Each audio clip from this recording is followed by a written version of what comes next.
Bueno, 8:42 minutos, 7:42. Observarán ustedes que hemos cambiado un poco el horario del programa. Hasta ahora teníamos la sección de deportes a eso de las 7:30. A partir de hoy va a ser siempre a las 8:25.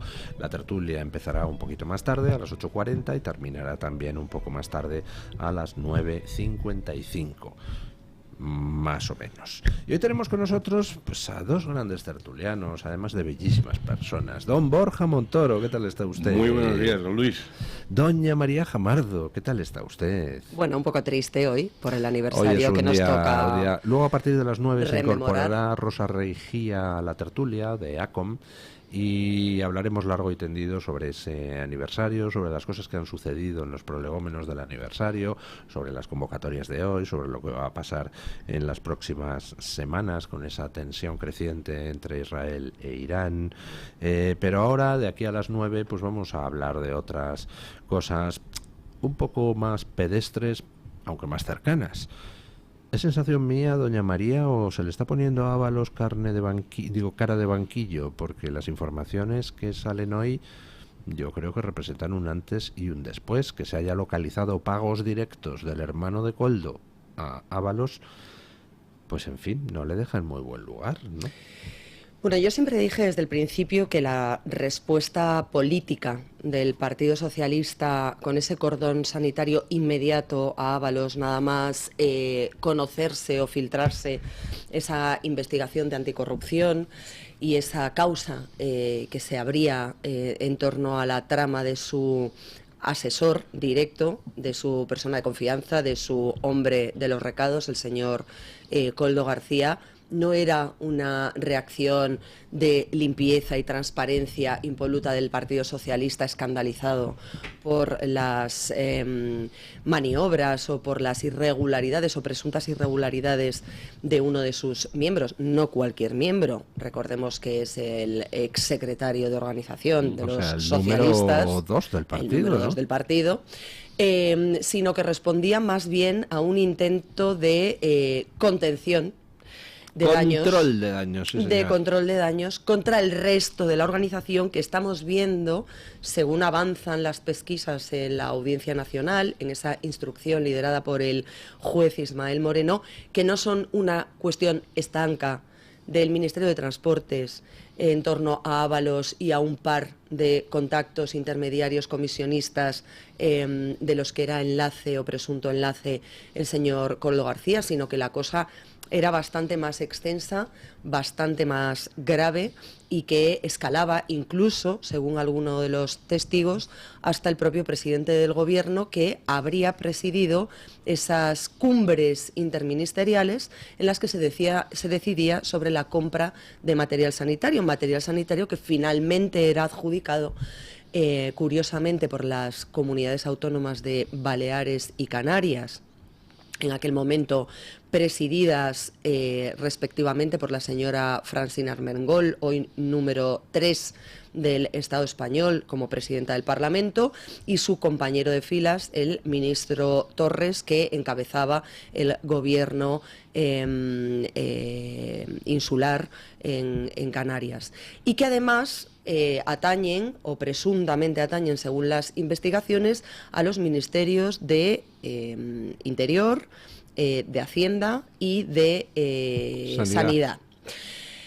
Así las cosas, es poco discutible, o parece poco probable que Ábalos, como yo también dije al principio, porque leí los autos de apertura de esa instrucción y sobre todo los informes preliminares de la Unidad Central Operativa de la Guardia Civil, de la UCO, parece poco probable que Ábalos no acabe imputado en los próximos días. Imputado ante el Supremo. ¿Ha dicho usted? Yo diría días, quizás próxima semana. Yo creo que el horizonte es mucho más cercano de lo que parece, puesto que es verdad que el juez Ismael Moreno ha ordenado nuevas diligencias de investigación. La semana pasada ha abierto 3 vías nuevas de pesquisas, una directamente en Baleares y Canarias, en los servicios de salud de ambas comunidades autónomas, otra pidiendo refuerzos a la agencia tributaria precisamente para localizar ese delito fiscal que es uno de los que pesa sobre esa presunta organización criminal, porque así se calificaba de manera preliminar en los escritos judiciales, y otra que apuesta por seguir ampliando el radio de testigos los ministerios de Interior y de Transportes, donde parece que hay algunos exaltos cargos y algunos funcionarios que estarían dispuestos a contar aquello que saben y que no favorece demasiado a los máximos responsables de esos departamentos. Con esto sobre la mesa y con un informe de la UCO que está por llegar, pues insisto, todo apunta a que el señor Ábalos podría acabar en el Supremo, que sería donde debería continuar esa investigación sobre él, si efectivamente hay indicios suficientes, como parece haber en la instrucción que ahora mismo se gesta en la Audiencia Nacional, porque él conservó, a pesar de los intentos del Partido Socialista porque no lo hiciera, su puesto como diputado, eso sí, expulsado del grupo parlamentario socialista. Donde yo quería, sí. Donde yo quería llegar, y se hablaba del papel de Ábalos, yo creo que tiene un horizonte verdaderamente muy oscuro. No creo que sea posible salvarse. Es evidente que está implicado en el asunto y poco antes o después irá cayendo, pero su uso como fusible al principio, exactamente como la persona que aparece y dice vamos a presentarlo, ponemos su cabeza en una bandeja de plata. ¿Fue acordado con la dirección del Partido Socialista? ¿Se sabe algo de eso o no? O a lo mejor le dijeron vamos a intentar, no te preocupes, tienen las espaldas cubiertas, y después se ha sentido abandonado. Yo creo que se ha sentido muy abandonado, y que una prueba evidente de ese abandono, que ha sido además una traición personal y política, ha sido esa auditoría de Óscar Puente en el Ministerio de Transportes. Óscar Puente, recordemos que fue uno de sus mayores defensores en el momento en el que Ábalos cayó en desgracia.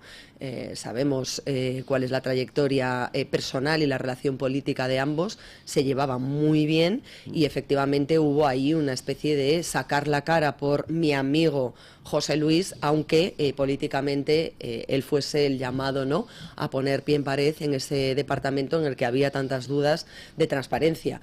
Pero creo que sabremos más en los próximos días, porque efectivamente una imputación formal puede cambiar el escenario y puede hacer que Ábalos, que hasta ahora se ha contenido y ha lanzado pequeños dardos, ¿Qué cartuchos le quedan? Porque claro, siempre ha estado amenazando, no amenazando, pero deslizando la idea de que en cualquier momento vamos a no hacernos daño, yo puedo hacer daño también al partido, etcétera, pero pasa el tiempo, el círculo se va cerrando a su alrededor, él está en una situación con el agua al cuello, y hay un momento en que el agua te cubre y ya no puedes hablar. Ya llega un momento que lo que digas es demasiado tarde. ¿En qué momento puedes soltar lastre o tiene que hacer una demostración de fuerza a lo largo de la semana, en ese caso, de alguna manera? Veremos cómo lo gestiona. Bueno, y por su alegato inicial, doña María, otros a los que se le está poniendo cara de banquillo es a Ángel Víctor Torres y a Francina Armengol. Bueno, recordemos la situación de Francina Armengol cuando saltó el escándalo, que fue una de las más acorraladas, digamos, por esas informaciones preliminares, a las que además se le pidió y se le exigió desde distintos frentes su dimisión como presidenta del Parlamento. Desde luego, en política casi nada es casual. La experiencia apunta a que casi nada es casual, y es llamativo, no sorprendente, pero sí llamativo, la premura y la agilidad con la que Pedro Sánchez colocó a Ángel Víctor Torres y a la señora Francina Armengol al frente puestos de aforamiento, de ministerio, de la presidencia del Parlamento, a pesar de esas, insisto, sospechas que pesaban en ambas comunidades autónomas por el asunto de las mascarillas, la falta de control y de transparencia, el hecho de que los contratos firmados en estas comunidades autónomas con la empresa de la trama Soluciones de Gestión no hubiesen sido después convalidados, ratificados, avalados avalados por el Parlamento o subsanados. Todos sabemos, porque es algo que se repite mucho, que efectivamente hubo procedimientos de urgencia por la premura de la situación. Estábamos en una pandemia, en una situación crítica de emergencia sanitaria en la que era necesario comprar material sanitario. Pero mientras a uno se les exigía todo tipo de transparencia, de controles, de seguimientos, de subsanaciones posteriores, ¿no? Sobre esa toma de decisiones, a otros parece que tienen carta blanca, ¿no? Para poder hacer lo que les dé la gana. Aquel episodio siniestro en plena pandemia, cuando una de las asociaciones de residencias de ancianos logró traer un avión con material sanitario desde China y el gobierno se incautó del contenido del avión. Recordemos eso. Recordemos cómo inicialmente el gobierno se arrogó la competencia única para la adquisición de material y después, consciente de que no era capaz de dar respuesta ni al volumen ni con la agilidad logística que era necesario para distribuir ese material sanitario, tuvo que abrir la puerta a que las comunidades autónomas lo hiciesen por su propia cuenta y riesgo. Recordemos cómo se criminalizó a Madrid por intentar liderar esa punta de lanza para hacerlo y para dar una respuesta ágil, que al final es lo que demanda el ciudadano en una situación de extrema necesidad como esa, ¿no? Respuesta inmediata, con independencia de quién sea la administración que consiga dársela. En esto creo que hay poca discusión, ¿no? Lo más hiriente es verdaderamente la sensación, la seguridad que empieza a tener todo el ciudadano de que precisamente en una situación de premura como aquella en la que todo el mundo estaba angustiado, no se sabía exactamente lo que estaba pasando, y la necesidad de que haya gente cuya cabeza estaba funcionando en aquel entonces, decir, hombre, aquí tenemos una ocasión, una mina de oro para forrarnos hasta las trancas, tranquilamente. Eso yo creo que es lo que les pasaba por la cabeza. Además, recordemos que se dividió en dos la reacción del gobierno. Antes del 8M, negar la pandemia porque querían celebrar a toda costa aquella manifestación feminista del 8M, y pasado el 8M poner inmediatamente un estado de alarma diciendo que la pandemia era la monda y automáticamente ponerse a pensar cómo forrarse con el dinero que se pudiera distraer al calor de la pandemia mientras nos encerraba Sánchez. Que era necesario mover, entonces decimos, ya si tenemos que mover 500, vamos a mover 1000 y nos llevamos un pico extra que no nos viene mal a nadie. Es un poco la manera de pensar. Al hilo de todas estas cuestiones judiciales, etcétera, a mí me preocupa un poco, da la sensación de que los partidos, me refiero a la actividad de los partidos de la oposición con respecto a estos asuntos. Es verdad que hay uno que es muy activo en los tribunales y que está a diario en los tribunales, que está personado, etcétera, que es Vox. El Partido Popular no, y el Partido Popular tampoco tiene una actividad muy brillante o muy señalable teniendo como tiene mayoría absoluta en el Senado, pero me da la sensación de que lo han dejado un poco en manos de la prensa y de los tribunales, y están como sentados, sobre todo el Partido Popular está como sentado en la grada contemplando, y después hace declaraciones al hilo de las noticias que van saliendo, pero en cuanto a actividad política de castigo, como partidos de la oposición, de castigo al gobierno, y especialmente el principal partido de la oposición, yo lo veo muy poco activo, muy poco insistiendo. Tiene que proporcionar constantemente, tenía que estar llamando la atención de la ciudadanía, lo que estamos haciendo aquí, recuerden ustedes, hay que estar recordando precisamente y estar haciendo memoria exactamente de qué es lo que ha hecho este gobierno, que lleva ya 6 años gobernándonos, de qué es lo que sucedió durante todo aquel tiempo. Y por alguna razón me da la sensación de que el Partido Popular prefiere olvidar todo aquello. Es una época en la que dicen, mejor no lo sacamos porque si movemos mucho enseguida nos empiezan a sacar. Ellos tienen también, y empiezan con lo del lodo y entonces todo lo mezclan y todos hicieron trampas y no sé cuál. Y entonces prefieren dejarlo pasar y olvidarlo. Y yo creo que es una irresponsabilidad política. Y siempre hay que diferenciar porque se habla mucho y pasa igual con el caso Begoña. Hay una actividad judicial, etcétera. Por cierto, caso Begoña. Hoy decide la audiencia si qué pasa con el futuro del caso Begoña Gómez, ¿no? Así es. Tiene que tomar una decisión de si efectivamente avala las actuaciones y que se mantenga la instrucción de la causa en manos del juez Juan Carlos Peinado, y en qué términos y hacia qué pesquisas concretas, qué delitos, qué indicios. Y, ¿tenemos alguna sensación de qué va a decidir la pues audiencia? Mi sensación, que más que sensación es información, es que se va a respaldar la figura o la actuación, ¿no? La figura, porque realmente se le ha convertido en una figura, en un protagonista involuntario. Los jueces deberían ser los árbitros de los partidos de fútbol, pasar absolutamente desapercibidos y hacer su trabajo sin que se note casi que están en el campo, ¿no? Lo han puesto en la palestra y a él lo han colocado en la picota precisamente por hacer su trabajo. El propio ministro de Justicia. Señalándole de manera descarada y cobarde al mismo tiempo, porque precisamente el señor Bolaños, al que tú haces referencia, dijo blanco y en botella. Yo todavía sigo preguntándome, como periodista y como ciudadana, qué significaba eso de blanco y en botella. ¿Quería decir el señor Bolaños que el juez Peinado está prevaricando?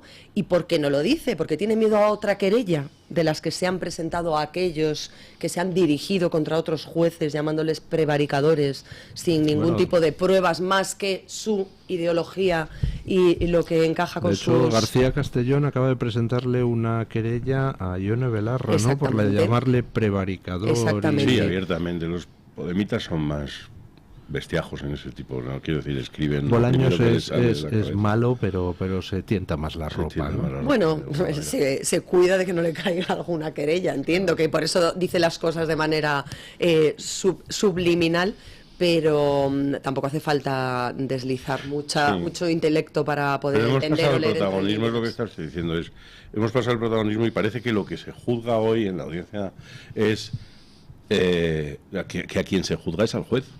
Estamos todos pendientes y parece que es que hay una resolución sobre una, como si se estuviese juzgando al juez por prevaricación. Y dependiendo de lo que decidiese hoy o no la instancia superior, entonces acabará señalado o no. Yo espero, sinceramente, que lo avalen y que avalen su actuación, etcétera, porque de otra manera sería... No, para los que cubrimos tribunales y sabemos que en una instrucción, en un momento tan incipiente de la investigación, es necesario seguir investigando para ver si efectivamente hay o no un hecho objetivable para seguir adelante con un enjuiciamiento o no, es necesario tirar del hilo y es necesario hacer averiguaciones y pruebas y llamar y citar e investigar y dictar oficios, es decir, es la actividad habitual de los jueces de instrucción de este país. Más allá de ello, yo me pregunto si la audiencia provincial confirma, como todo parece que va a suceder, la actuación del juez Peinado, que serán otros jueces fachas que están intentando costear a la señora Begoña Gómez, es decir, se va extendiendo las sospechas, que todo el mundo es facha menos Pedro Sánchez. La decisión y aparecerán y se les hará un examen, y si alguno ha tenido una sobrina que alguna vez fue interventora del Partido Popular se señalará, todo este tipo de cosas saldrá, porque por supuesto funcionan de esa manera de destrucción personal. Bueno, hacemos una pausa publicitaria y retomamos la tertulia. Bueno, 9:02 de la mañana, 8:02 en las Islas Canarias, y retomamos nuestra tertulia con la incorporación de una buena amiga, doña Rosa Reigía, de ACOM. ¿Qué tal está usted, doña Rosa? Bien, muchas gracias, Luis, por tenernos hoy aquí. Lo primero de todo, yo creo que hay que empezar con lo que es la actividad. Acto hoy en Madrid a las 7:30 en la Puerta del Sol, convocado por ACOM para conmemorar el aniversario de la masacre del 7 de octubre. ¿No es así, doña Rosa? Así es, don Luis. Esta tarde estaremos todos los ciudadanos, judíos, no judíos, españoles, no españoles, todos los que quieran ir a la Puerta del Sol a demostrarle al mundo que apoyamos a Israel, que recordamos las víctimas que cayeron en ese gran pogromo que fue el pasado 7 de octubre, que fue el mayor atentado contra ciudadanos judíos después del Holocausto. Otra cosa muy importante es la cantidad de rehenes que todavía tiene Hamás en sus manos, en esos túneles. 101 todavía. Exactamente, más de 100 todavía. Y todavía no sabemos cuáles pueden estar vivos o no. Y los que estén vivos, en qué condiciones y lo que han sufrido, ¿no? Y por otro lado también, pues un poco en apoyo directamente a Israel y a esa guerra que está librando, esa guerra que nunca quiso y que se vio forzado a tener. Y que también está costando vidas a los participantes de la IDF, de las Fuerzas de Seguridad del Estado de Israel, que están ahora mismo haciendo incursiones en el norte, en el sur. Y que eso también... más de 700 muertos, ¿no? Exactamente. Soldados israelíes. Sí, ya casi 1000. Y bueno, esto también pues es una tragedia, ¿no? Lo que pasa es que a veces como los números, cuando los comparamos... Es una situación, sí, una tragedia, un coste descomunal para un país que no ha buscado esa guerra, que estaba buscando lo contrario, porque la guerra no hay que olvidar que es la respuesta a unos acuerdos que estaba Israel firmando, los acuerdos de Abraham. Y que y yo creo que al final toda la situación que se está viviendo, realmente hay una pugna que es hacia donde se tiene que ir, que es hacia entre las facciones chiitas y los sunitas, y si está Arabia Saudí o si el dominio sobre el mundo islámico de los iraníes, y que yo creo que tiene que acabar. Una cosa, ninguna guerra es buena, y toda esta masacre, y hoy es un día para recordar esencialmente una masacre, sobre todo. Ninguna es buena, pero hay una cosa que sí va a poder salir como positiva de todo esto, y es como consecuencia de la respuesta más que justa y más que proporcionada y más que necesaria de Israel a los ataques atroces que sufrió, ha sido capaz, aparte de dejarnos al mundo entero boquiabiertos con la respuesta y la capacidad militar y de inteligencia que ha demostrado, ha sido capaz de descabezar a un montón de títeres de Irán, y ha dejado a Irán desnudo frente a una responsabilidad que tiene que asumir antes o después él mismo, y que es la primera vez que vemos a Irán lanzando proyectiles propios, etcétera. Quiero decir, se ha terminado el utilizar títeres alrededor de Israel, y ahora es cara a cara tú y yo. Me preocupa un poco la situación, el pie que tiene puesto sobre el freno un poco Estados Unidos en este momento, precisamente después del segundo bombardeo de Irán sobre Israel, y que no sé hacia dónde conducirá, porque Israel es muy inteligente y sabe que tiene que contar con Estados Unidos de alguna manera, no puede hacer todo lo que le gustaría. Bueno, don Borja Montoro está ilustrando un fenómeno que pasa en todas las tertulias, que es que el director de la tertulia tiene en mente un guión para la discusión y los tertulianos hablan de lo que les da la gana. Ya que usted ha iniciado ese tema, pues venga, y luego ya enlazamos con la rememoración.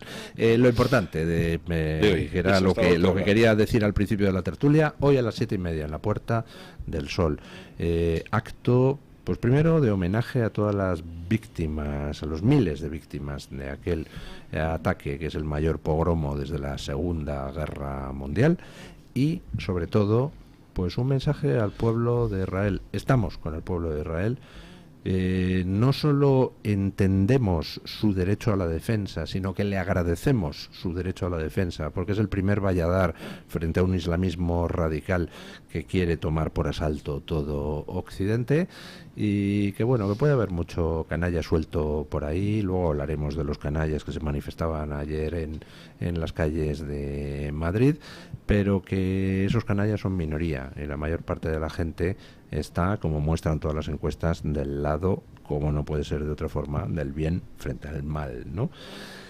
Yendo a lo que va a pasar a partir de ahora, no, ese yo lo tenía pensado tratar en tercer lugar, después de haber entrado un poco en lo que era la rememoración de lo que pasó. Eso le pasa a usted por dejarme hablar. De octubre. Bueno, vamos a la rememoración y luego retomamos el tema de Irán. ¿Cómo vivió usted aquel 7 de octubre, doña Rosa? Pues mira, fue un día muy confuso.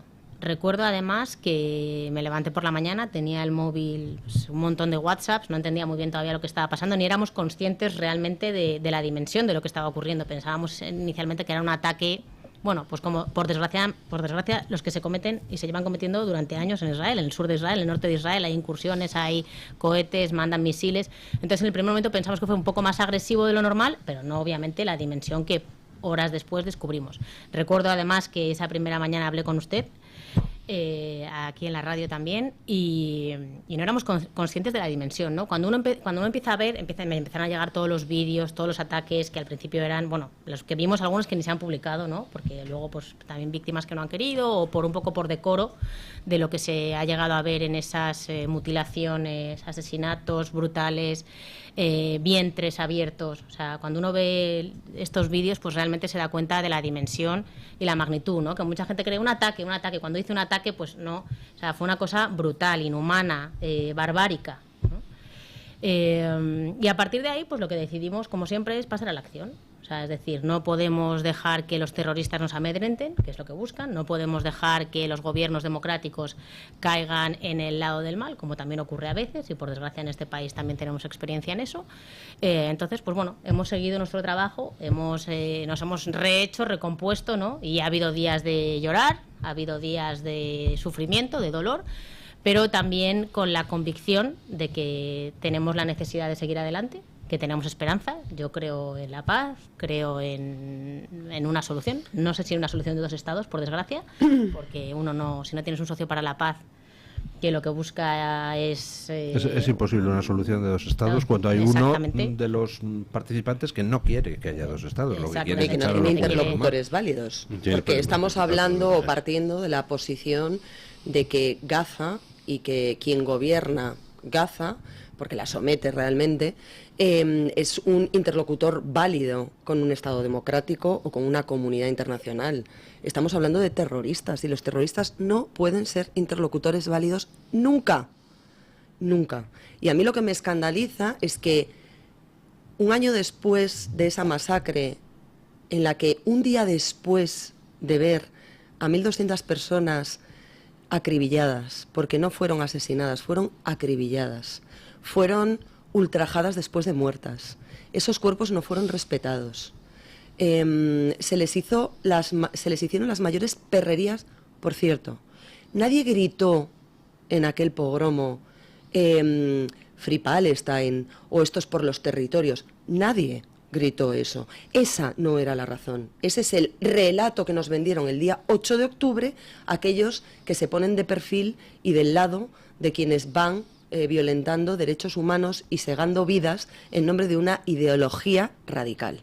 Y esto hay que decirlo porque consiguieron darle la vuelta al calcetín en 24 horas y convertir a los asesinados en malvados sionistas exterminadores de niños y mujeres en Gaza. ¿Cuántos niños y mujeres murieron en esa masacre? ¿Cuántas están secuestradas ahora mismo en paradero desconocido? ¿Quién ha pedido la liberación de esos rehenes y que los terroristas depongan las armas? Si a los progres de la extrema izquierda, del progrerío woke, les importase la gente de Gaza, denunciarían el terrorismo fundamentalista, pedirían a los terroristas que depusiesen las armas, exigirían aniquilar a las bestias, no darles oxígeno. No he oído criticar a nadie que utilicen a sus propios civiles como escudos humanos, que construyan almacenes de armas en hospitales, escuelas, universidades de la UNRWA, que es otra vergüenza de la que deberíamos hablar, el papel de Naciones Unidas en todo esto, y cómo se pone de perfil y cómo se alinea con los terroristas y cómo intenta dar oxígeno y financiar a aquellos que están haciendo negocio de esto.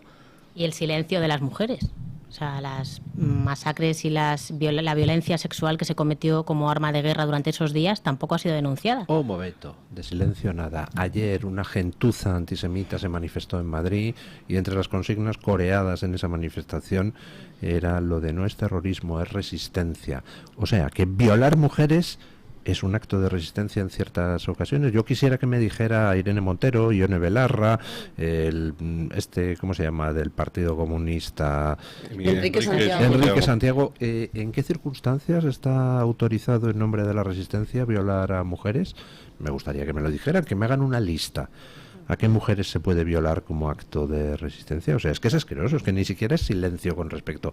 Es que te están defendiendo la utilización de la violencia sexual como arma de guerra. O sea, es el colmo. Están defendiendo todo y hay una cosa, es odioso, es un año es muy tremendo porque hay un acto brutal que es el disparadero de todo esto, pero después la brutalidad es continua, es una brutalidad verbal, es la brutalidad de las informaciones, es la brutalidad que hace aflorar ese profundo antisemitismo, ese odio al pueblo judío, a Israel, etcétera, y sale reverberando de los lugares más insospechados. Es verdad que la izquierda y la extrema izquierda está francamente posicionada en esto, pero también es verdad que no es el único lugar desde el que vienen comentarios. No, Eso es bastante hay un reducto transversal. de la extrema derecha, incluso de la de una extrema cierta... derecha y derechas más, Los mucho más opuestos se moderadas. atraen. Hay comentaristas de radio tempraneros por la mañana, de derecha centrista muy moderada, que tienen comentarios para haber enmarcado y haber guardado en la ignominia, en el panel de la ignominia mundial. Hablaba... Hay cosas espantosas. Hablaba doña Rosa de que esto han sido muchos meses de, bueno, pues a veces lágrimas, a veces sensación de, bueno, vamos avanzando. Yo le cuento cómo viví yo el 7 de octubre. Efectivamente, aquella mañana hablé con ustedes de la radio, la entrevistamos, y no recuerdo si fue esa tarde o al día siguiente cuando se convocó la manifestación en solidaridad con las víctimas delante de la Embajada de Israel. ¿Fue esa misma tarde o fue el día siguiente? No, fue el día 10. Sí, El fue día unos 10. días después. El día 10. Pero al día Yo siguiente ya teníamos a varios miembros del gobierno saliendo a la calle a manifestarse en contra de la Israel, sí. resistencia El día armada. el día 10 tuvimos El día siguiente, claro, en el día 10 solidaridad. tuvimos esa reunión, esa manifestación, esa concentración delante de la Embajada de Israel. Y yo recuerdo que en aquella concentración, es que no lo pude evitar, me eché a llorar y le pedí a una pobre señora judía que había ahí si la podía abrazar, porque sentía la necesidad de abrazar a un israelí para transmitirle cómo me sentía miserable como ser humano viendo que se pueden hacer ciertas atrocidades todavía hoy, en pleno siglo XXI, en el mundo, de una manera tan descarnada, tan asquerosa, ¿no? Así es, y la impotencia de ver tanta gente como defendiendo, poniéndose de perfil, como decía María, ¿no? O sea, esa sensación, la verdad es que es desoladora. O sea, uno siente una soledad profunda y hacia dónde vamos a ir, hacia dónde va nuestro futuro, qué esperamos, qué le queremos dejar a nuestros hijos, ¿no? O sea, uno también ahí le entra mucho en el futuro, las generaciones venideras, qué mundo le vamos a dejar. ¿Un mundo libre o un mundo barbárico? ¿Un mundo en el que las mujeres tengan derechos o un mundo en el que las mujeres no tengan derechos? ¿Un mundo en el que los ciudadanos civiles sean utilizados como escudos humanos o un mundo en el de ciudadanos civiles libres, que decidamos lo que queremos hacer, lo que no queremos hacer, a quién queremos apoyar, a quién no queremos apoyar? Y nosotros creemos, desde ACOM, creemos profundamente en la libertad de expresión y creemos que la gente tiene la obligación de expresarse libremente lo que piense sobre Israel o no Israel, o les guste o no les guste, pero no estigmatizar, no señalar a los judíos, no señalar a los judíos por encima. Rosa, yo voy a ser muy tajante ahí. Una cosa es que tú puedes opinar lo que quieras de Israel, como puedes opinar de Suiza, de Bélgica, de tal, pero es que Israel no es Suiza o Bélgica. Es que no está en una situación equiparable con nada más en el mundo. Entonces, la opinión sobre Israel tiene que ser mucho más exigente y mucho más rigurosa de lo que es con otros contextos y otras realidades políticas o sociales. Pero lo que no puede servir la opinión sobre Israel es para hacer apología del terrorismo. Exactamente. Eso nunca, porque ese es el límite de la libertad de expresión, la apología del terrorismo. Incitar al odio contra los judíos.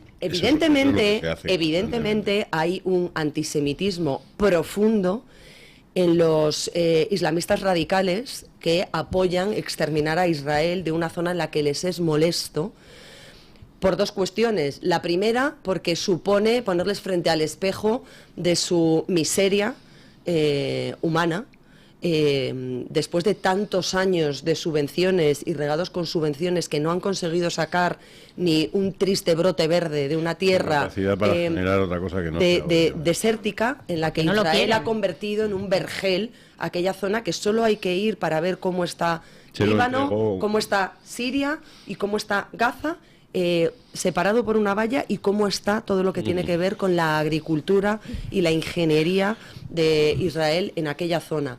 Pero segundo también, porque hay un hastío importante de una parte de la sociedad árabe, que también es musulmana, pero no es radical, en la que sabe que eso es un lastre para poder llegar a pactos con Occidente.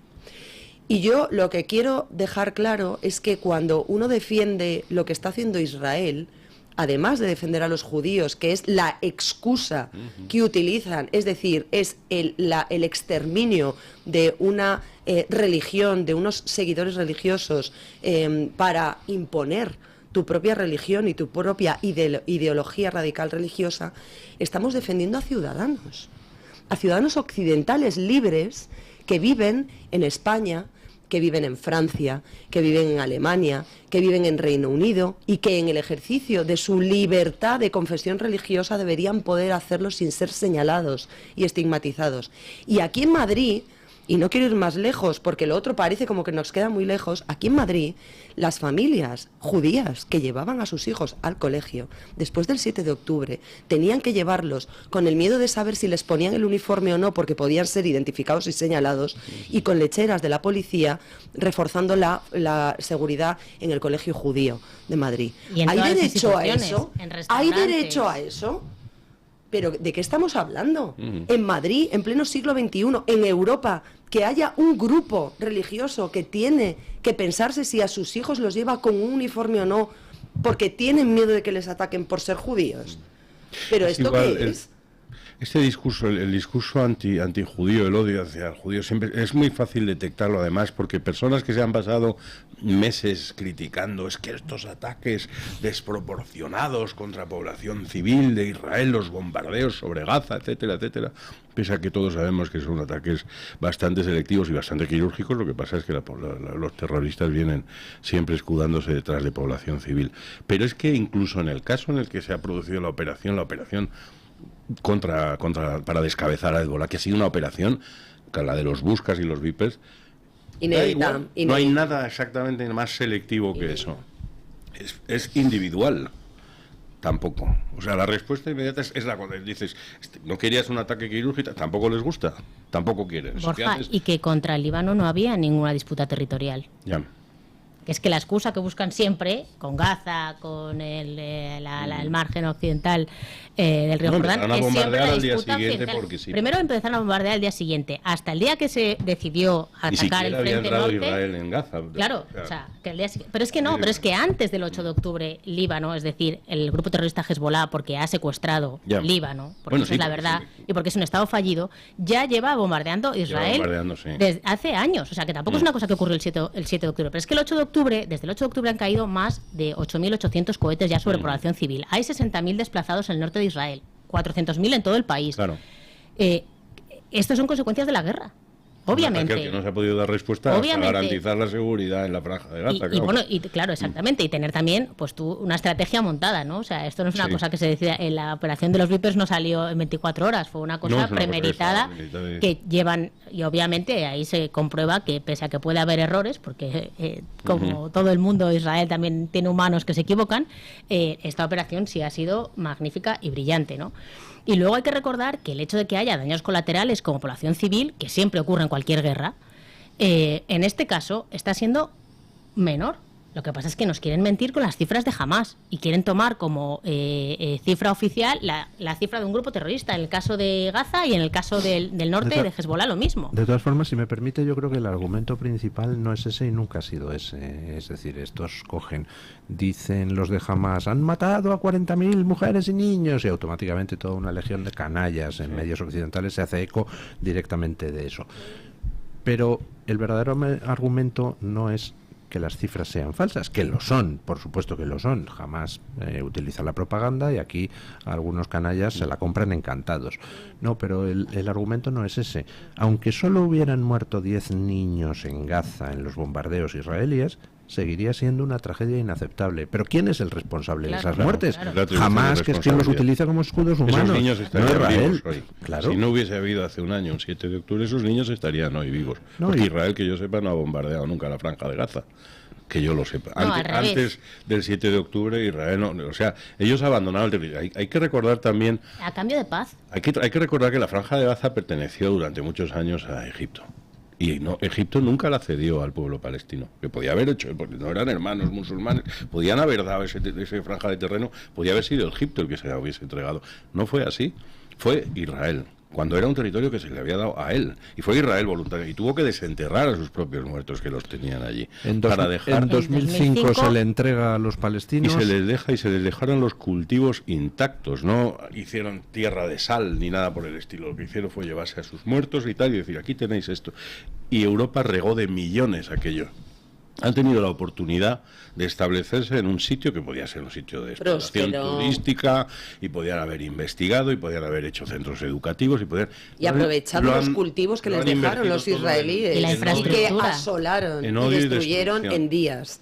Y yo me pregunto, se habla mucho de Israel y Egipto, con ese muro de la vergüenza que nadie menciona, y Jordania, bueno, porque los conocen, y Siria, ya los tuvieron. ¿Y por qué ahora Arabia Saudí se da la vuelta? Porque Arabia Saudí está hasta el mismísimo de soportar las barbaries que están cometiendo los terroristas de Hezbollah y de Hamas, financiados por Irán, que es un régimen teocrático, sátrapa, bárbaro, que está empobreciendo la zona y que está poniendo frente al espejo la realidad de lo que podría ser un territorio desértico, en la prosperidad y en las manos de una buena gestión, frente a lo que es una Edad Media y una situación de vivir en la más absoluta miseria, como están los ciudadanos libaneses desde que fueron efectivamente invadidos por el islamismo radical. Y ahí yo no oí protestar a nadie de la comunidad occidental. Nunca. Cuando el Líbano era un país próspero, Beirut era una capital moderna, como puede ser hoy en día Tel Aviv, o como puede ser alguna de las ciudades europeas en las que nosotros pues postureamos y nos criamos en libertad y en igualdad, y Líbano fue absolutamente usurpado por el régimen de los ayatolás, y ahí nadie protestó. Pero ahora resulta que es que Israel está invadiendo un Estado independiente, un Estado soberano. Un acuerdo con un ejército libanés que ha sido inexistente. Es decir, pero si no hay Estado, ¿cómo va a funcionar? Bueno, no solo no hay Estado, es que hay un tema también importante aquí, que es el tema de la FINUL. O sea, hay unas tropas destinadas en el sur de Israel, que tras el fin de la guerra en 2006... En el sur del Líbano. En el sur del Líbano. Sí. La resolución de la 1700... La 1701 sí. del Consejo de Seguridad de las Naciones Unidas, que lo que buscaba era precisamente, desarmar a los grupos terroristas, a los grupos armados que había en la zona tras la guerra, y garantizar la paz. Esto no ha ocurrido nunca. La FINUL, donde hay más de 600 soldados españoles, está siendo un parapeto de Hamas. Y al final va a ocurrir una desgracia. Y lo llevamos diciendo hace mucho tiempo, que esos soldados tienen que volver, porque no están cumpliendo su misión. Lo que están haciendo es... Están en medio expuestos.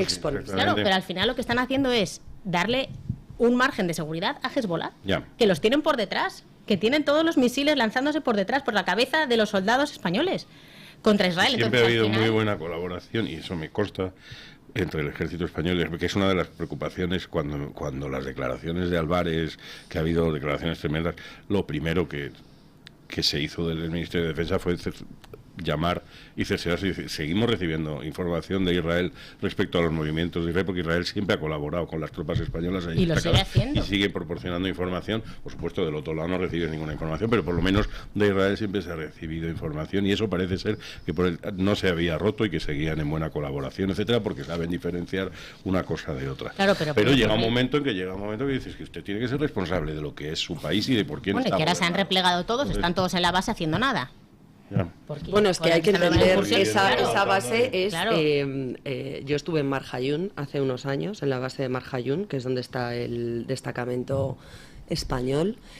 Hay unas labores de inteligencia importantes, que es realmente lo relevante en aquella zona, más allá de la actividad, digamos, armada directa. Lo relevante es tener una buena inteligencia para recabar la información útil para destruir al enemigo, ¿no? Que en eso es lo que ha demostrado Israel, que pero que esa no era su función. No lo era. Y efectivamente había, cuando llegabas a la base, un puente en el que había conflicto permanente con los rebeldes. Hay que entender que esa base es un punto en medio de la nada. El camino desde Beirut hasta Mar Hayun es un camino en el que te das cuenta de cómo está el Líbano desde que los ayatolás entraron y subyugaron al Estado soberano del que algunos presumen hoy en día, y sobre todo cómo en cada cruce de carreteras, en cada pueblo, a la entrada y a la salida, lo que hay es unos paneles con la cara y los nombres de lo que ellos llaman mártires, que son los terroristas de Hezbollah eliminados en alguna incursión, y lo tienen permanentemente ensalzado. Es decir, ignorar. Como en algunos pueblos del País Vasco con los terroristas de ETA, por eso ¿no? digo que ignorar que la sociedad gazatí y la sociedad libanesa en la zona donde Hezbollah y Hamas operan es ajena a la actividad, o no coopera con ellos, o no son civiles enmascarados de terroristas, porque los terroristas, a diferencia de los ejércitos de Hezbollah y de Hamas, no van vestidos de terroristas, señores. Es que la gente se piensa que allí se puede diferenciar al terrorista del que no. Retomemos las imágenes de los Vipers, de los buscas que explotan. ¿De qué iban vestidos? De civiles. Porque allí se confunde y hay una masa inconexa y confusa en la que no se sabe quién es civil y quién es terrorista, porque la mayoría de la sociedad civil, lamentablemente, está entregada a la causa terrorista. Entonces, es complicadísimo y complejísimo laminar eso, si no es descabezando las organizaciones y, por supuesto, entrando vía terrestre para intentar, de alguna manera, pacificar eso. Por lo pronto no parece que haya muchos candidatos a ocupar el puesto de líder militar. Y los que hay van cayendo. Claro, quiero decir, es que ahora mismo... Bueno, como le veo ahí que está atascando el freno don Borja Montoro, pausa publicitaria y, abusando un poco de la paciencia de doña Rosa, ¿le parece que nos metamos a analizar cómo está la situación? ¿Qué puede pasar a partir de ahora?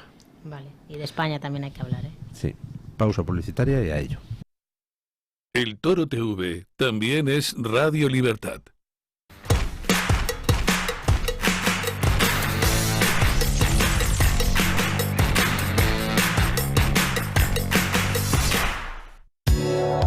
¿Tiene usted problemas legales? En Durán y Durán Abogados le van a dar la solución que necesite. Miguel Durán y su amplio y profesional equipo de abogados pueden resolverle dudas, defenderle frente a demandas y denuncias de cualquier clase, asesorarle en todo tipo de contrataciones y hacérselo todo más fácil y sencillo. El trato que usted va a recibir será el mejor, el más cercano y atento a sus problemas. Siempre trabajan con presupuesto cerrado de antemano y con honorarios justos y equilibrados. No lo dude, los problemas legales son mucho más llevaderos si acude a Durán y Durán Abogados.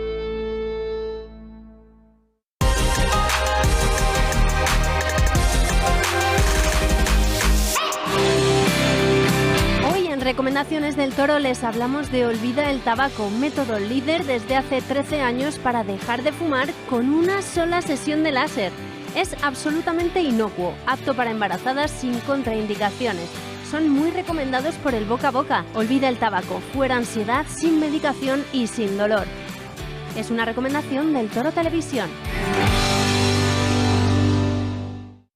En un entorno idílico, más de 100 profesionales, psiquiatras, internistas, psicólogos, psicoterapeutas, terapeutas ocupacionales, enfermeros, celadores y administrativos, trabajamos en el Hospital Psiquiátrico San Francisco de Asís, en Málaga, con un solo objetivo: sanar al paciente mental. Infórmese en www.hospitalsanfrancisco.com y llamando al teléfono 952 20 14 64.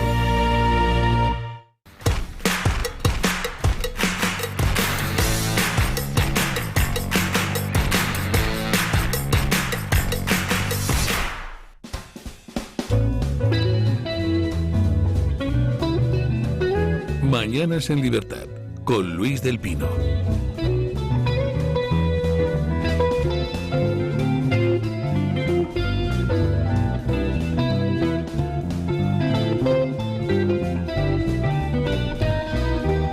Bueno, a lo largo de este año han pasado muchísimas cosas. A lo largo de este año Israel ha tomado el control de la Franja de Gaza. Allí no han terminado las operaciones. La infraestructura terrorista que hay bajo el subsuelo es brutal. Pero bueno, las cosas están encarriladas, creo, ¿no, doña Rosa? En el norte, Israel, en una operación de inteligencia deslumbrante, se ha pulido a Hezbollah en menos de 2 semanas. Ahora ya Hezbollah no encuentra ni líder, porque nadie quiere ser el cuarto líder sucesivo muerto a manos de Israel. Los hutíes de Yemen, ahora también se está empezando las operaciones contra ellos, y lo que decía antes don Borja Montoro, Irán ha quedado sin sus máscaras, sin sus títeres, sin sus gente interpuesta para atacar a Israel. Ahora Irán se ha visto obligado a atacar a Israel de manera directa. Israel piensa responder, y ya ha dicho Netanyahu que responderá cuando lo considere y cuando Israel vea que puede tener la máxima efectividad en ese ataque. Pero vamos, que ese ataque se producirá, no les quepa a ustedes ninguna duda. A mí me gustaría aclarar, para empezar, un malentendido, que es que los corresponsales antisemitas que envían los medios de comunicación occidentales a Israel se dedican sistemáticamente a trasladar una imagen irreal de lo que sucede en Israel. Por ejemplo, que Netanyahu no tiene el apoyo de nadie en Israel para lo que está haciendo. ¿Eso es así, doña Rosa? Pues no, desde luego lo que hoy en día lo que ha demostrado la sociedad israelí es que está unida en este frente, que es una lucha contra su supervivencia. Esto es o ellos o nosotros, y ante eso no hay división. Ahora mismo pues Netanyahu es el líder del país, y con lo cual en ese aspecto yo creo que está claro que Israel está decidido a defenderse, a acabar con los terroristas, a acabar con los que les quieren exterminar, a acabar con los que realmente quieren realizar un genocidio, que esto es lo que intentaron el 7 de octubre y lo que llevan intentando en todos estos ataques, porque tenemos que recordar que en el último ataque de Irán, que cayeron más de 200 misiles balísticos, toda la población de Israel tuvo que protegerse de estos ataques en los refugios de las casas. O sea, 10 millones de personas. Entonces, si eso no es exterminio y si eso no es tratar de cometer un genocidio, no sé qué puede ser. Pero esa imagen es poderosísima, por el contraste. Es decir, en Israel lanzan 200 misiles balísticos los iraníes, 0 víctimas israelíes, más allá de, creo, 2 heridos, porque estaban 10 millones de personas en los territorios palestinos. Y una persona en los territorios palestinos, un palestino es el único al que mató Irán. 10 millones de israelíes refugiados en los refugios, porque el gobierno de Israel lo que hace es construir refugios para que la población civil se proteja mientras los militares están arriba. Bueno, es obligado en las casas tener una habitación bunkerizada, y las casas que son muy antiguas y no lo tienen alrededor o en el edificio una sala a la que se tienen que ir. Comparemos eso con lo que pasa en Gaza, donde toda la infraestructura de túneles se usaba para que ahí se protegieran los terroristas, mientras a la población civil se la dejaba arriba para que muriera, ¿no? Exacto. O sea, y no le dejaban irse a las zonas indicadas para que no fuesen dañados, ¿no? O sea, ahora, pues hay varios cursos posibles de acción, y ninguno de los que estamos alrededor de esta mesa entiendo que sabe qué curso de acción decidirá el gobierno israelí. Está la posibilidad de intentar algún tipo de ataque deslumbrante contra la cúpula del gobierno iraní, o está el tratar de evitar que Irán termine sus desarrollos nucleares, o está atacar la infraestructura petrolífera de Irán para ocasionarle un roto económico, aunque eso también tendría consecuencias a nivel internacional. Algo pasará, no sabemos el qué. Pero lo que me llama mucho la atención es cómo se están movilizando algunos precisamente para intentar 2 cosas. Primero, aguar la celebración del aniversario, y 2, intentar que Israel no termine con el régimen de los ayatolás. Y me ha sorprendido mucho, porque no me lo esperaba, la infame comparecencia el otro día de Macron diciendo que se embarguen las armas a Israel y que no se le vendan más armas. ¿Tanto pesa el dinero de Qatar? Eso iba a mencionar, que estamos hablando de Irán, pero que hay otros cómplices en la región, ¿no? Y uno es Qatar, que también tiene implicaciones grandísimas a nivel económico en España y en toda Europa. Y nos vemos pues en esta tesitura, ¿no? Pero ya viste lo que contestó Netanyahu, que caiga quien caiga. Exactamente, y lo mismo opina el pueblo israelí del caso de Estados Unidos, ¿no? O sea, obviamente Israel quiere el apoyo de Occidente. Occidente le debe el apoyo a Israel, que es más aún, pero que Israel lo que tiene que hacer es defenderse. Si le critican o no le critican, si les parece o no les parece, eso es que no está en disputa, ¿no? No está. Pero si miramos atrás, la presión internacional siempre ha ido dirigida a que Israel no terminara sus operaciones para tratar de garantizarse la paz. Y siempre, una vez tras otra, han logrado que al final Israel dijera, bueno, venga, paramos aquí. Pero nunca ¿no? hubo un 7 de octubre. nunca hubo 7 de octubre y nunca Y hubo... eso es un cambio de paradigma. Y nunca hubo Y redes sociales. Hasta ahora también la información que llegaba al mundo sobre el conflicto en Oriente Medio era siempre la que transmitían los medios de comunicación mayoritarios, televisiones, periódicos. Eso ya se ha acabado y de hecho Israel tiene ahora infinitamente más fácil hacer llegar su relato directamente a la opinión pública gracias a las redes sociales. Sí, yo sé que este tema, que además que tú eres muy proclive en comentarlo, es cierto. O sea, es verdad que hoy en día, gracias a las redes sociales, Israel, y no Israel, sino las personas que no quieren pasar por el tamiz de los que odian y los que tratan de coartar nuestras libertades, se pueden expresar más libremente. También es cierto que los otros también utilizan ese canal para intoxicar, ¿no? O sea, que tenemos la doble vertiente, pero es cierto que es una oportunidad. Claro, por eso es cierto que es una oportunidad. Ahora hay un contrapeso, al menos, parece. Para Israel. Y yo creo que Israel no tiene opción. Es que no tiene opción. No es que es una guerra existencial. Es que vienen a por nosotros. Abiertos. Exactamente. 7 frentes abiertos ahora mismo. Israel está siendo atacada por 7 frentes. ¿Sí? ¿Se imaginan que España reciba por 7 frentes ataques?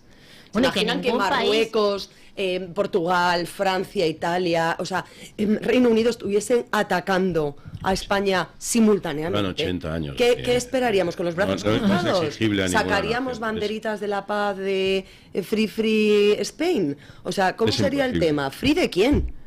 ¿Free de quién? Bueno, y que llega un Porque a mí me gustaría saber de quién piden libertad los que se enarbolan en la bandera de los gazatíes.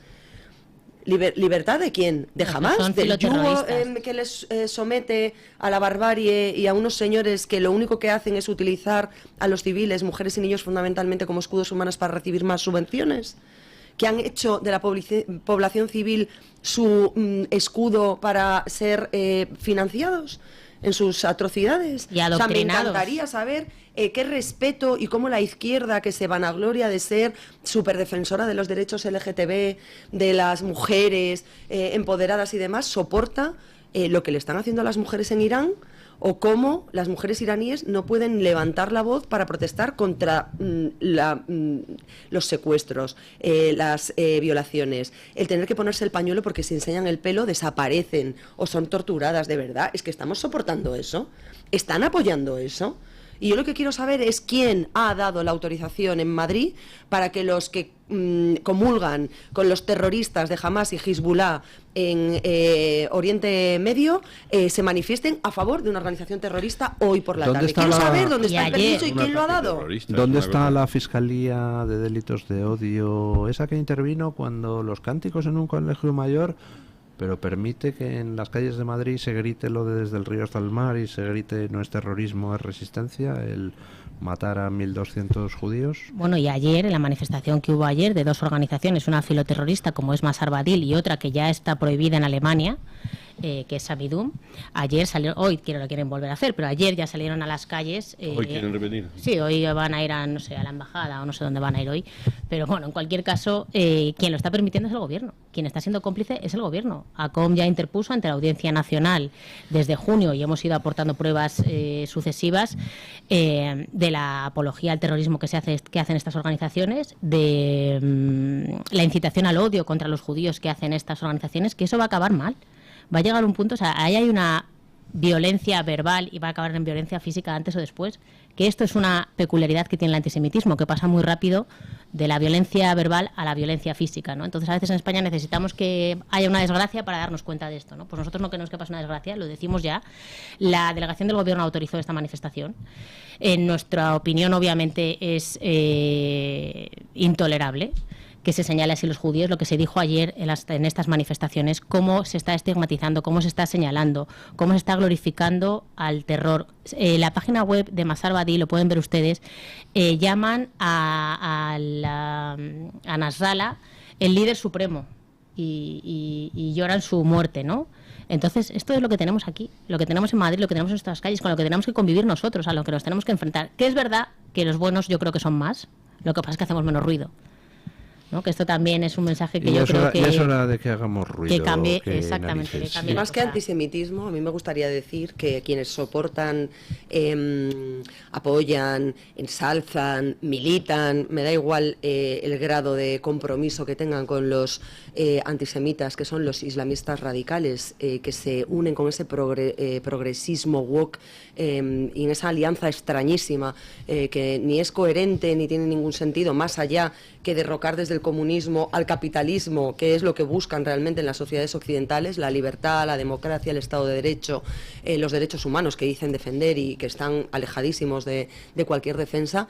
Todos esos, en realidad, no son antisemitas, son propagandistas del nazismo. Y esto hay que decirlo claro. O sea, quien hoy soporta esa causa terrorista en Gaza, en el sur del Líbano, contra Israel, en distintos frentes, está soportando la ideología nazi del exterminio, que señala a los judíos por el hecho de ser judíos. Y no hay judíos de primera y de segunda, y judíos buenos y judíos malos, y judíos sionistas y no sionistas, y israelíes no, a la gente del Festival Nova no le preguntaron si era sionista o no era sionista. Los habitantes de los kibbutz, los chicos que asistieron, algunos de ellos occidentales, a ese festival de música, no eran mejores o peores por ser de una confesión religiosa o de otra. No tiene nada que ver con eso. Tiene que ver, insisto, nadie gritó en aquel ataque del festival del 7 de octubre por los territorios, devolvernos nuestra tierra, Gaza o Palestina libre. Nadie dijo eso. Lo que se dijo fue Alá Akbar. Y era incitar a ese islamismo radical, a esa yihad islámica que pretende lo que pretende, aniquilar a todo aquello que no sea lo mismo que ellos quieren imponer o que sea contrario, que se interponga en su camino. Y una cosa muy importante, para los que no han estado nunca allí, si Israel no existiese, que es el enemigo común a batir por todos esos grupos étnicos minoritarios que pueblan la zona de Gaza y Cisjordania, se estarían matando entre ellos. Porque ni siquiera es una unidad de el futuro Estado palestino contra el Estado de Israel. Es mentira. Hay un montón de clanes que están enfrentados entre ellos y que se matarían si no tuvieran como enemigo común a Israel. Así que eso de Gaza y Free Palestine y tal, por favor, a ver si se documentan un poquito. La primera población que está sometida al terror islámico es la población árabe que vive bajo los regímenes islámicos. Viven en un régimen de esclavitud y de terror. Después, como además son educados en eso, muchos de ellos es más fácil dejarse llevar, etcétera, pero hay muchas personas, yo conozco muchos iraníes que viven en Estados Unidos y que no tienen nada que ver con el régimen de los ayatolás. Otra de las cosas que ha salido a flote y que ha sorprendido mucho es hasta qué punto Israel está dentro de Irán, que es muy importante. Y el otro día hubo un mensaje de Netanyahu hablando a la población iraní, dejando claramente que Israel o el gobierno de Israel no tiene nada contra la población de Irán, no va contra el pueblo de Irán, va contra el régimen que oprime al pueblo de Irán y que ataca a Israel y que es el enemigo declarado de Israel. Pero de hecho, eso es lo que le aterroriza a todos los canallas aquí en Occidente que se dedican a apoyar a todo el terrorismo. Claro. Imagine usted que Israel logra derrocar al gobierno teocrático de Irán. ¿Se imaginan ustedes? El gobierno teocrático de Irán acabará derrocando una resistencia que existe dentro de Irán a la que se tiene que dejar respirar y que pues imagine que Israel logra crear las condiciones por las cuales desde dentro de Irán se puedan quitar de en medio a esa gente. ¿Imaginan ustedes lo que cambiaría el mundo con un Irán democrático llevándose bien con Israel, que a su vez se lleva bien con Arabia Saudí porque siguen adelante los acuerdos de Abraham? Es que se le acaba el chollo a tanta gente y se le acaba la posibilidad a tanta gente de continuar intentando destruir la civilización occidental, empezando por Israel, que no me extraña que estén desatados. No, y forrándose personalmente. Discúlpeme, porque quienes encabezan todo eso son líderes que no viven en Gaza, que no viven en el sur del Líbano, en Cisjordania, y que les importan una higa los territorios que dicen defender. Lo que quieren es llenarse los bolsillos y vivir a cuerpo de rey en sitios como Qatar, donde están como marajás. Donde hay un acuerdo entre Israel y Estados Unidos para no tocarlos en Qatar, pero una de las cosas que sorprendió precisamente fue el abatimiento del líder, de uno de los líderes de Hamas en Teherán. Israel estaba perfectamente informado de cuándo llegaba y de dónde estaba. Y se pensó que había utilizado un dron, ¿no? Fue un disparo a rodilla en tierra, fue un lanzacohetes, creo recordar, con lo que se acabó con el líder de Hamas. Y claro, dices, están dentro de Teherán. Es decir, Israel tiene mucha gente dentro de Teherán. El propio Ahmadinejad el otro día decía, intentamos organizar un grupo de contraespionaje, y resulta que el líder del grupo de contraespionaje era del Mossad. Llega un momento que dices, no saben ni dónde mirar. Miran a la derecha y a la izquierda, no se pueden fiar ni de la sombra que llevan colgada. Bueno, pero esto lo que demuestra es que si Israel quisiese, toda esta gente desaparecía del mapa inmediatamente, pero eso tendría consecuencias muy graves para la población civil, para el orden mundial, para la paz en el mundo, y eso es lo que Israel no quiere. Por eso Israel, esa contención que tanto le quieren exigir, es lo que hace Israel. Israel lo que hace es contener a los terroristas. A mí me hace gracia cuando hay mensajes estos de esperemos que el ataque de Israel, la respuesta de Israel sea proporcional. ¿A cuál? ¿A la de Irán, que vamos a bombardear población civil en Irán? Porque la única respuesta proporcional hoy en día sería bombardear población civil indiscriminadamente. Eso es una proporcionalidad. Bueno, pero esto forma parte de la narrativa. Narrativa a la que estamos ya, por desgracia, aburridos, yo creo, ¿no? Porque sí, pero es muy cansado. Y a mí, yo de verdad que... es una de esas discusiones que la he tenido en todo tipo. Y es inadmisible desde un gobierno que se dice democrático como el español, que se dice progresista, que se dice feminista, que se considera defensor de los derechos humanos. Yo quiero leer el mensaje para que no se olviden las cosas, porque parece como que un año queda muy atrás y que en este año han pasado muchas cosas y se ha dado la vuelta al relato y demás. Pero yo quiero leer, porque el 7 de octubre de 2023, no el 8, ni el 9, ni el 10, ni el 25 de octubre, no, el 7 de octubre de 2023, la ministra del Gobierno, Sira Rego, puso un tuit que decía: Palestina tiene derecho a resistir tras décadas de ocupación, apartheid y exilio. Frente a quienes hoy defienden volver al castigo colectivo bombardeando la Franja de Gaza, es urgente defender el derecho internacional. La única solución es el fin de la ocupación. Este mensaje del 7 de octubre, el mismo día que todavía estaban los cadáveres calientes, vandalizados, ultrajados, que había secuestrados y secuestradas, niños y mujeres fundamentalmente, después del ataque de Hamas. Esta señora y su compañero Urtasun se negaron a apoyar una resolución condenando el ataque cuando Israel ni siquiera había respondido a nada. Todavía no había una respuesta sobre la mesa y se negaron a condenar el ataque del 7 de octubre de los terroristas. El 7 de octubre, el mismo 7 de octubre, de verdad. Esta es la gente que está en el gobierno dándonos lecciones a los demás. Lecciones de proporcionalidad y de derechos humanos. Es la ideología. Ese es el problema, que Israel está librando una guerra contra la ideología radical islamista. Y por desgracia, en las sociedades occidentales, el islamismo y la izquierda radical y no tan radical, se han unido en este frente, porque la izquierda en general es totalitaria. Y unas veces es con un tipo de totalitarismos y ahora es con otros, ¿no? Por eso se han querido congraciar con todos estos regímenes que no respetan nada de lo que ellos dicen respetar, pero que esto es todo de boquilla. Bueno, tampoco el comunismo que siguen, claro, que predican, te digo que y es el totalitarismo, respetaba nada. El totalitarismo de diferentes cortes, ¿no? O sea, que siguen en la modernos, misma. Pero no respetaba nada. El comunismo no respetaba a las mujeres, no respetaba los derechos de los homosexuales, no respetaba absolutamente nada. No respetaba a los judíos. Y lo sigue sin hacer. Recordemos, es que me hace muchísima gracia que se oculten los episodios brutales de antisemitismo en la Unión Soviética. Es algo todos conocemos, el antisemitismo brutal, descarnado de la Alemania nazi, pero las purgas de judíos, los asesinatos de judíos, el envío de judíos al Gulag por parte de Stalin, la ocultación de los crímenes nazis contra judíos por parte de Stalin, porque eso lo mismo hacía que la gente viera con buenos ojos a la población judía. Todo eso son episodios de la historia que se suelen borrar. Y al final resulta que los nazis creíamos que nos habíamos deshecho de ellos, pero han vuelto con una fuerza brutal, esta vez con disfraz comunista, ¿no? Es una cosa... Yo creo que es muy importante nos guste o no nos guste, y es lamentable, y todos somos españoles, y nuestro gobierno, aunque estemos absolutamente en contra de sus acciones o sus decisiones, sigue siendo el gobierno de España en el mundo, y el papel de España, todo el mundo habla de España, de Sudáfrica y de Irlanda.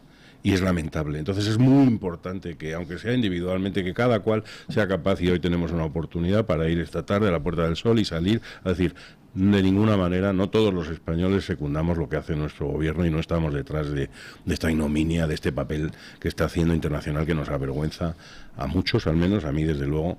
No soporto la política que está llevando mi gobierno con respecto a Israel. No la soporto en absoluto, y por eso voy a estar esta tarde demostrando mi apoyo al derecho de Israel a defenderse. Y además radical y frontalmente, porque cuando aquí se decidió ir a una guerra contra Irak, aquí salieron los del no a la guerra con pancartas, sin complejos, dando la cara, diciendo que aquello era inadmisible y demás, y unidos, y con los medios de su lado. Y aquí estamos prácticamente pidiendo perdón los que defendemos la verdad sobre la falsedad de los datos, la realidad del terreno sobre la propaganda, la democracia frente a la barbarie, y tenemos casi que disculparnos. No, señor. No, señor. Bueno, yo lo que creo es que esta tarde habrá muchísima gente en la Puerta del Sol manifestando su solidaridad con Israel. Desde luego, mucha más gente que la que va a esas manifestaciones antisemitas que hacen mucho ruido, pero son 4 gatos mal contados. Doña Carmen Carbonell, ¿qué dicen hoy nuestros oyentes? Pues don Luis, hoy les preguntábamos a los oyentes, bueno, más que una pregunta, lo que les pedíamos es que nos mandaran mensajes de apoyo al pueblo de Israel con motivo de este aniversario. Les leo, hay muchísimos, la verdad es que les voy a leer unos poquitos porque no me da tiempo a comentar todo lo que nos han dejado en redes sociales. Comienzo por el chat de YouTube de Radio Libertad. Ana Julia Mena manda su solidaridad con Israel. Ana Rubina dice que el islamismo es muerte, es guerra, y van contra Israel, que es un pueblo de paz, que les han matado, secuestrado y violado a sus ciudadanos. Un comentario de Carolina Santamaría que dice que si cae Israel, cae Occidente. Victoria Padilla Pastor envía su apoyo y respeto para el pueblo de Israel. Dice que su fortaleza es nuestro muro contra el fundamentalismo islámico. Hay muchos comentarios en este sentido, ¿no? Lo importante que es que haya allí un frente bastante fuerte contra el islamismo radical. Juan Carlos dice que Dios bendiga al pueblo democrático de Israel. Santiago Arenal dice que Israel es la resistencia y Europa quiere una sociedad aborregada, sometida al buenismo progre. Ángela Cenarro, también en ese chat de YouTube, dice que Israel debe defender a su pueblo, todo su apoyo para acabar con los terroristas. Voy con más comentarios, en este caso de Twitter. Jorge N. California dice que la última estrella de Occidente debe mantenerse encendida. Paula nos manda también en Twitter su ánimo para Israel. Los españoles de bien estamos con vosotros. Dice que ya queda menos para derrotar a los terroristas. Ángeles Roldán dice que Israel es el muro de contención de Occidente. Su supervivencia a día de hoy es crucial para preservar nuestro futuro. Todo el apoyo y la solidaridad para Israel. Juan Luis N. dice Am Israel High, y de hecho esto es una de las frases que más se repiten. Para quien no lo sepa, es una frase de apoyo precisamente. ¿Cómo se pronuncia? Am Israel High, Am Israel Am Israel High. High. Sí. Es una frase que repite mucho en redes sociales. Sí, que es el pueblo de Israel vive, está vivo. Es esa frase de apoyo en esa traducción que nos hace Rosa Regia. Cabezuela 1 dice que es la primera barrera para la barbarie, la de Israel, todo su apoyo y solidaridad. 23 Alfa 5 pide una oración por las almas de aquellos que murieron, por los que sobrevivieron y también lidian con ese trauma de la masacre, para que encuentren también a todos los rehenes. Es que es todo un pueblo, ¿no?, atemorizado por lo que allí ocurrió. Y termino con un comentario de Laura Martínez que dice que siempre estaremos con Israel. No podemos olvidar y no olvidaremos ese fatídico 7 de octubre. La guerra en Oriente Medio ha empezado por culpa de los terroristas y los terroristas van a pagar. Todo el cariño para Israel y desea que los más de 100 secuestrados sean por fin liberados. Pues muchísimas gracias, doña Carmen Carbonell. Gracias a los oyentes que nos han traído, que nos han mandado su opinión. Y gracias a nuestros contertulios de hoy, don Borja Montoro, doña María Jamardo. Luego nos veremos Luis por allí a las 7:30 en la Puerta del Sol. Yo me acercaré, sí, dando un paseillo. Muy bien, ustedes que viven cerca, yo vivo más lejos, pero así que dando un paseillo no, porque si no, no llego. Por cierto, fui a Pamplona este viernes Fíjate si es malo, Óscar Puente, que todos los trenes salen con retraso, menos el mío, y lo perdí por 3 minutos. Y lo cago en la leche. Estuvo allí con su libro. Allí, y tuvo mucho éxito en la presentación. Sí, eso claro, espero, seguro. Bueno, muchísimas gracias, doña Rosa A Regía, vosotros. por estar aquí. Gracias por todo lo que hacen, por actuar como valladar de Occidente. Y gracias especialmente a ACOM, que está haciendo una labor de contrapropaganda de la propaganda antisemita realmente extraordinaria. Así que mi agradecimiento a usted personalmente y a la organización en su conjunto. Pues muchísimas gracias a vosotros también por el apoyo, la difusión y estar con la verdad. Bueno, y ponemos punto final a la tertulia con nuestro amigo don Paco Linares, que hoy nos quiere hablar de lo que importa de un gobernante. Buenos días, don Paco. Buenos días, don Luis del Pino, y gracias. Cada uno de nosotros tenemos muchos roles, diferentes facetas. Una misma persona tiene la faceta de trabajador, de hijo, etc. Y así un extenso número de roles de la vida de una sola persona. A nuestros gobernantes, artistas o profesionales, solo les pido honradez y talento. Al presidente Roosevelt lo tengo por un magnífico presidente. De hecho, gracias al apoyo que le dio a Europa, se pudo ganar la Segunda Guerra Mundial, quitándonos de encima la bota de Hitler. Pero en su faceta de esposo fue un desastre. Mujer que se le ponía por delante, señora que se ligaba o intentaba ligarse por todos los medios si le gustaba. En Inglaterra, Winston Churchill fue genial como estadista y gobernante. Sin embargo, era alcohólico desde su adolescencia. He conocido ciudadanos que han repudiado a artistas por ser homosexuales o a compositores, actores, cantantes por ser promiscuos. Y digo yo, ¿a mí qué más me da? El que esté libre de pecado, que tire la primera piedra, decía Jesús. Por favor, dejar ya de zandajas con nuestro rey emérito por estas cuestiones y no se olviden nunca que para bien y en otros casos para mal tenemos la democracia gracias a él. Democracia que disfrutamos o padecemos, como estamos viendo ahora, que a nuestra democracia se la retuerce para soltar culpables convictos sin que se hayan arrepentido y que el sinvergüenza de Sánchez diga que quiere mucho a Begoña. Me importa un comino. Usted está porque se ha unido a lo peor de lo peor y nos lleva a todos camino de la esclavitud y la ruina. Mañana más y mejor. Punto final.